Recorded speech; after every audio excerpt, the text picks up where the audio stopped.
Joining us now, ladies and gentlemen, is a man who will be having a documentary about him released next Tuesday on Netflix under the Untold series. An absolute, I could say, legend, international treasure, I believe. Everybody on earth learned about this guy, has followed this guy through his ups and his downs. It'll all be documented, I assume, and we will watch it on Tuesday. A lot of clips coming out and talks about it. It might be one of the greatest life stories that have been told in sports in a long time. Yep. Joining us now, what's that? Oh, yeah, shit, you're right. Let's run the teaser for this thing. We got an exclusive teaser for this. This, I think, is going to be, like, remarkable. Large. Run this thing from Netflix. He's taken on Rolling Stones Beatles status. Manziel madness has spawned the nickname Johnny Football. Johnny Football. Johnny Football. Johnny Football. When I got everything that I wanted, I think I was the most empty that I've ever felt inside. I think the way that I played quarterback was just a different kind of football. They couldn't stop him. He transcended college football and also sports. But I had a bone to pick with the NCAA. The organization continues to profit off student athletes. People have been making millions on the back of Johnny. I remember this guy comes up to me and he's like, hey, I've got 30 grand for you to sign autographs. And once that happened for the first time, it was like game on. After that, I saw a different side of him. When you take one step onto a slippery slope, it goes pretty quick. You have to be careful heaping too much expectations on a young man. Johnny, I was saying it was win or lose, we booze, and it was real true. It was just direct self-sabotage. It was probably a $5 million bender. He had this fear in his eyes. The money and the fame is eating him alive. You have to look back and think, were you ever going to be satisfied? Was enough ever enough? Ladies and gentlemen, Johnny Manziel. Yeah! Hey. What's up, boys? Hey, thank you for letting the world kind of in on your life here over the last, 15 years, I assume, is where this thing goes. How long does this thing go back and start? Ooh, I think it's been probably about 12 now. We're at a good dozen. Hey, look at you, old man. Hey, look at you, old man. Yeah. Old man, you made it. You made it. But going through this, was it difficult for you to kind of relive everything, or has this kind of been an active process that you've been going through at the same time? I think it has really been active over the years. You know, as time goes on and you sit back and reflect on everything that's kind of happened, you kind of just do that with life itself. So this was something I was excited to do, excited to tell my story. I got a chance to watch it for the first time last night. So, feeling much better now than I was probably a couple days ago. Oh, you're scared to death, huh? I don't know. Scared to death may not be the right word, but you never know, how they're going to flame it, how it's going to look back.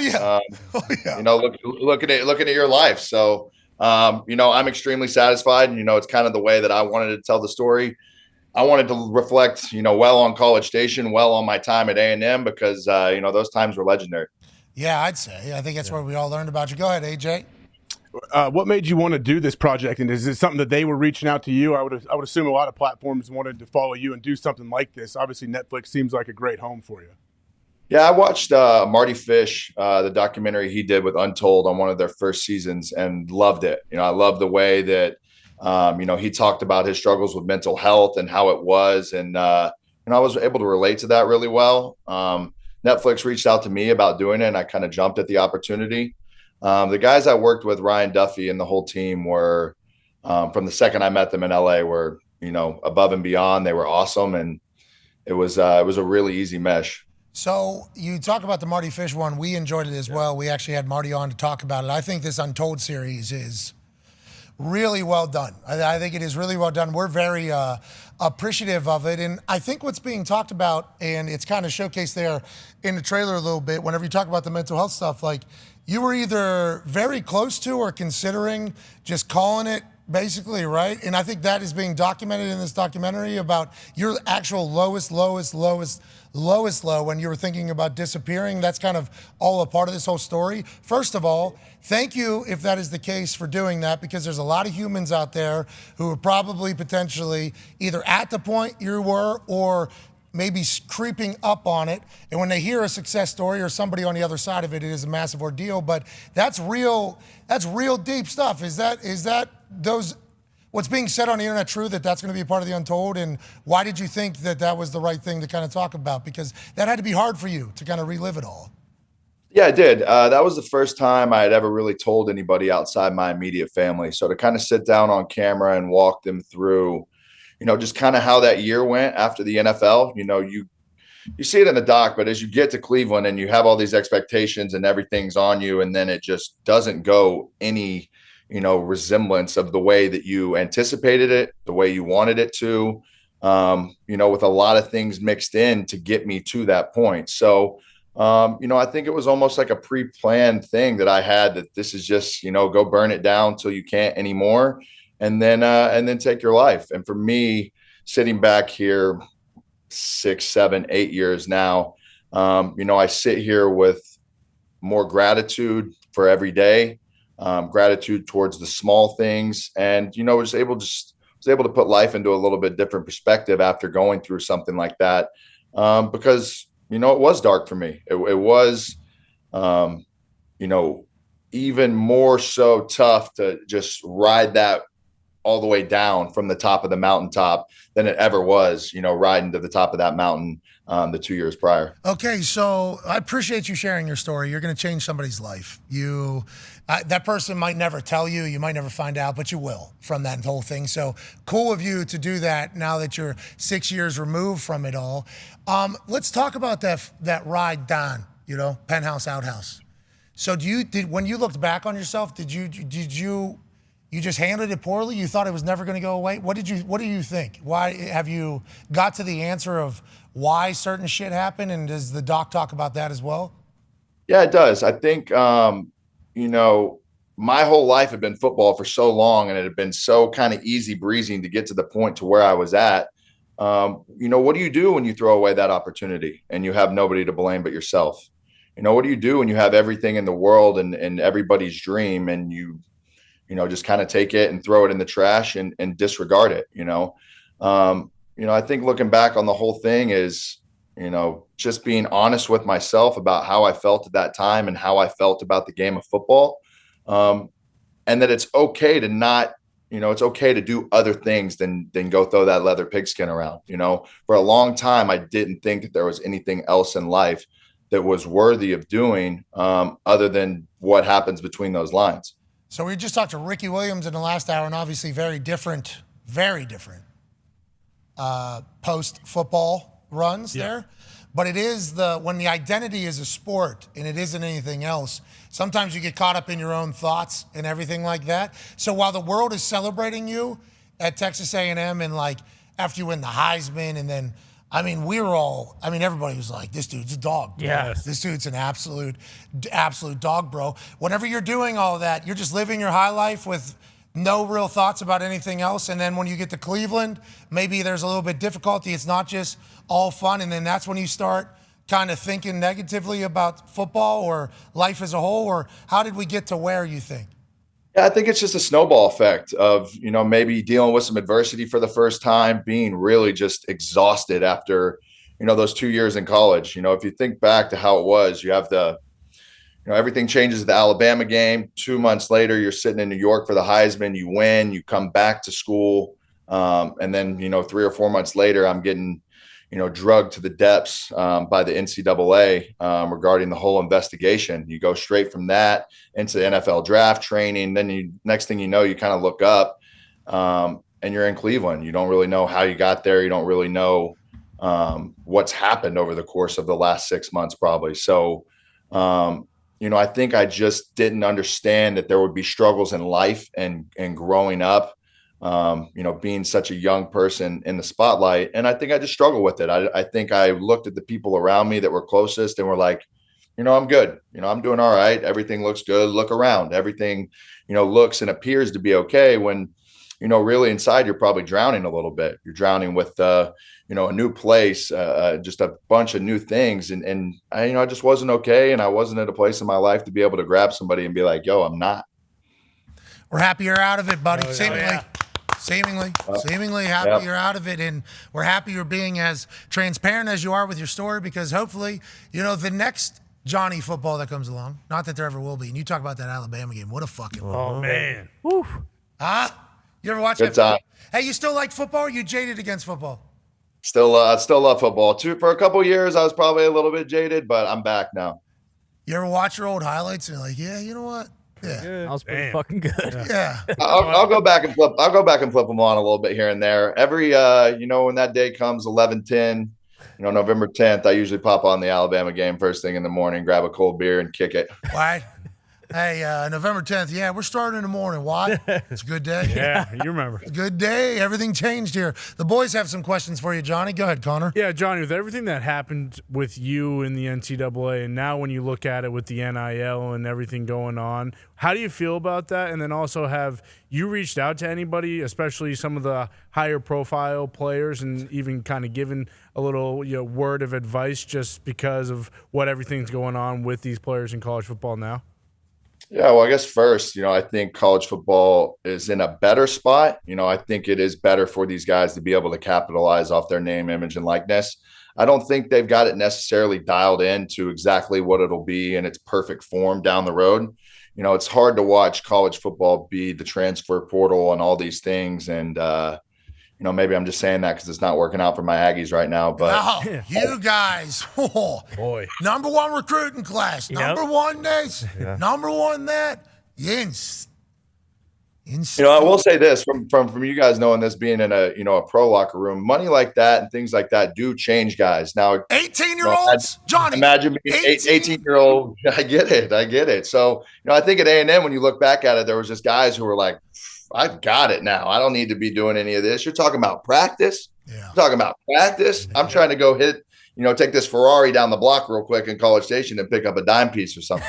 Yeah, Johnny, I've said the same things. Like, not that let's say I was one of these kids who happens to be very good at a position. Yep. Not saying that I ever was. But when I'm 18 years old, I got $40,000 out in loans, okay, at like 40% interest rates. I was on full scholarship to kick balls to have a good time in college. You know what I mean? Like, I couldn't even imagine signing a $750,000 deal. Is I think like not that eye-opening. There's guys signing for like $3 million, $4 million as an 18-year-old living by yourself. I mean, you think these motherfuckers are going to wake up at 5 a.m. for like off-season workouts? And like, I think you're going to have to be incredibly mentally tough to get through that potential thing. They say it's hard to be a combat sports person when you're sleeping on satin sheets. Yeah. It's like, I couldn't even imagine 18 thinking I had it figured out. I got to figure it out. You know where I tell you that they are doing that, though, and they are doing right, and they are at those 5 a.m. workouts? I guarantee you Nick Saban's not taking that shit. Yeah, and West Virginia, I thought you were going to say.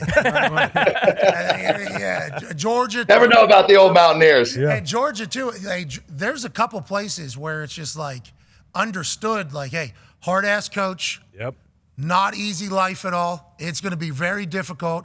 You're not going to play either because we have literally every 5-star. And guys are like, yeah, that's why, I came here. It's a factory pretty much. Like, this is an NFL factory, and some places will never be able to figure that out. Tone has a question for you about your school, actually. Yeah, I wanted to know about your involvement with A&M currently. Are you part of the collective? Are you part of the NIL? Can you go to these guys since they did have such a disappointing and say, hey, I know you got this money, but you're not there yet? I know you're opening up a business in College Station. So what is your involvement with A&M right now? Right now I'm pretty much, I'm not involved with the program specifically. My, involvement is pretty much just me.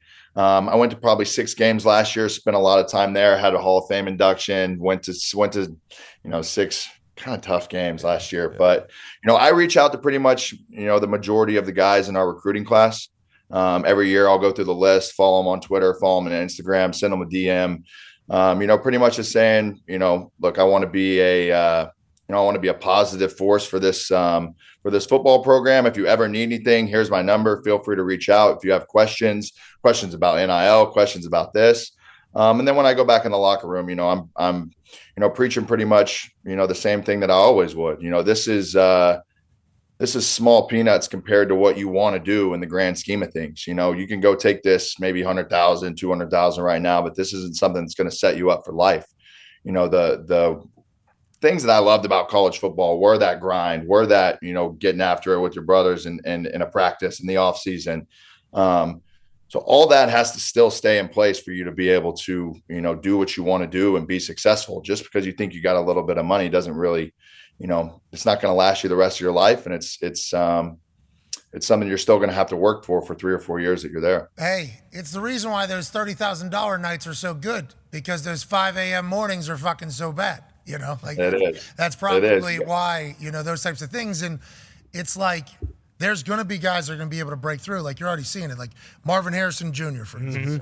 This guy's getting better somehow while he's getting richer. He's got Louis Vuitton shoes on in the game with a watch, and he's still catching other people. And then he's still showing up with the jugs machine in his apartment, his house, like just doing it all. It's like some people will be able to break through, but I think a lot of people are going to get left behind by their own doing, I think. And I think I'm a perfect example of it. I think I have the ability to go and look at those guys in the locker room now and be like, you want to look at a guy who thought he was hot shit. You want to look at a guy who thought that nothing was ever going to go wrong and he could just breeze through this second year of college and, go make this money and do this and everything was going to work out. Well, life humbles you in a way that's very quick. I think anybody in that locker room right now, up into a point, would, trade positions and want to try and accomplish what, I did from college to getting to the NFL, but, if you don't work at it and you let the other things become bigger than, the game of football, quickly it'll pass you by, and then you're sitting here 10 years later, watching other guys do what you love to do at one point. Yeah, so I know AJ has something, but like the follow-up about him saying you just opened that establishment.